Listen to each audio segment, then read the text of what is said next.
The biggest audience in the history of this programme came on the morning of June 24th this year.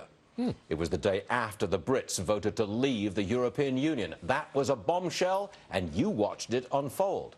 The Brexit vote, as it was called, was a stunning rejection of the establishment. It was a worldwide shock. Media, government, the universities, the corporate elite, they'd all lined up to say the Brits must stay. They voted to leave. We said at the time there were parallels with our vote here in America, and it's still true. It is Trump versus the establishment. Shaping our destiny is at the heart of this election. The same threats are being made. Elect Trump and the whole world as we know it falls to pieces. Those are the threats. You hear them now. Well, let's see if the parallel holds in the election result. Stay there, please. You are about to meet Nigel Farage, the man who led Britain out of Europe. He appeared with Donald Trump, who is now calling himself Mr. Brexit.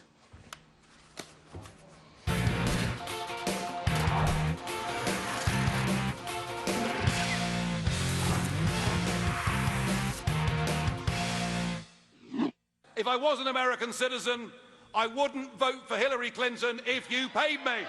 In fact, I wouldn't vote for Hillary Clinton if she paid me. Folks, the message is clear. The parallels are there. There are millions of ordinary Americans who've been let down, who feel so many of their representatives are politically correct parts of that liberal media elite. They feel people aren't standing up for them, and they've actually, in many cases, given up on the whole electoral process. There you have it. That was Nigel Farage last night. He joins us now from Jackson, Mississippi. Nigel, I am told that the crowd didn't know who you were last night in Mississippi, but by the time you'd finished speaking, they loved you. Is that correct? Well, I don't know. It may well be that there are lots of people that turned up at that rally last night that perhaps haven't studied Brexit very much. They've heard of it, but they haven't perhaps studied it. But the lessons, the parallels are clear. You know, what we did in the UK on the 23rd of June was to strike the first really big blow against the professional political class working hand in glove with the giant multinationals and the big Wall Street banks. And I think, you know, hopefully I explained that yesterday. Look, but they're all against you. I mean, the establishment was lined up en masse without breaking any ranks at all. They were all opposed to you. And I'm told that on the morning of the vote to leave was down in the polls, substantially down in the polls, and yet you pulled off a remarkable victory. Is that accurate? You were down in the polls the morning of the vote?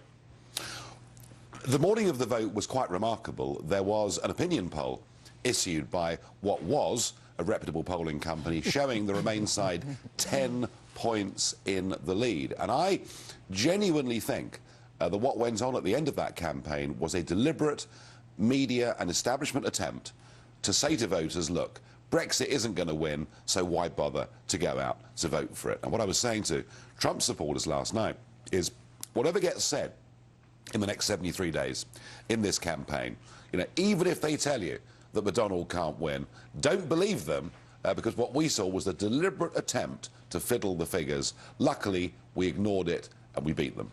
Now, President Obama went to Britain before the Brexit vote, and he said, you got to stay.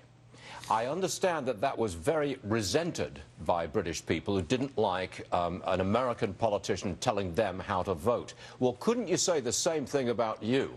You come to America and you've told American voters, don't vote for Hillary Clinton. I mean, you could say there's a parallel there, and that what you said last night could be resented in some quarters in America. Well, Obama said we should vote Remain.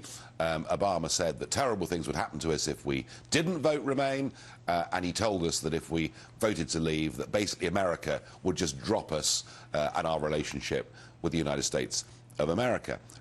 I didn't tell anyone how to vote. I wouldn't dare do such a thing.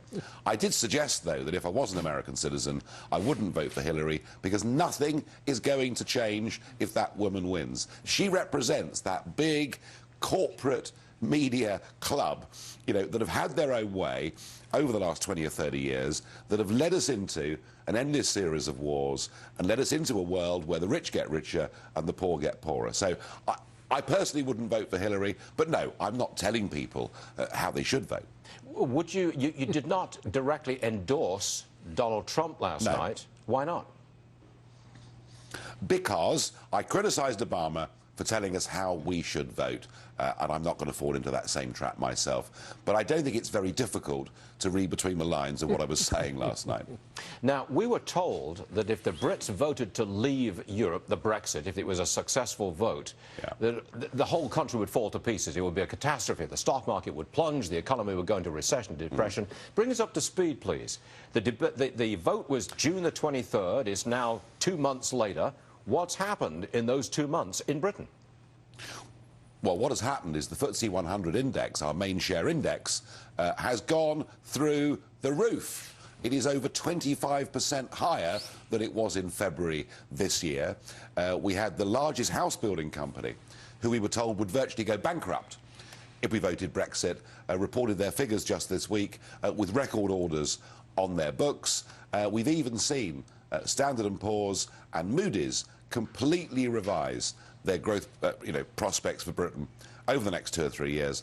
And we now see that the British economy, whilst it's not perfect, but is forecast to do better than France and Germany and the rest of the European Union. And frankly, what we were sold was a complete pack of scaremongering lies. It was called Project Fear. And I said to the audience last night, you will hear the same thing. You will hear, if Trump wins, we'll play into the hands of President Putin, we'll bring the world closer to war, and there'll be terrible economic ruin come to America. We were promised all the same things, and I'm pleased to say that none of them have happened. And now what we have, all over the world, our country is saying, well, now you're freed of this ridiculous European club. Can we come and talk to you? Can we be friends again? And I think that really matters. And I very much hope, because, I've always been a huge fan of the USA. I very much hope that we can resume our proper, special relationship as partners and friends now that we're going to be free again. A lot of people in America love you. Why don't you stay? Get a green card. Stay. You want to? Well, well, you did, didn't you? Yeah. I mean, you've been here forever. Yes. But look, I worked for an American company in the 1980s and 90s, so I've travelled, the length and breadth of this country on business, as I like to say, when I had a proper job. I'm now doing a bit of it in politics. All I can say is that over the course of the next few weeks, I will be back. Good. Nigel Farage, come back and see us again, please. We appreciate you being here. Thank you, Nigel.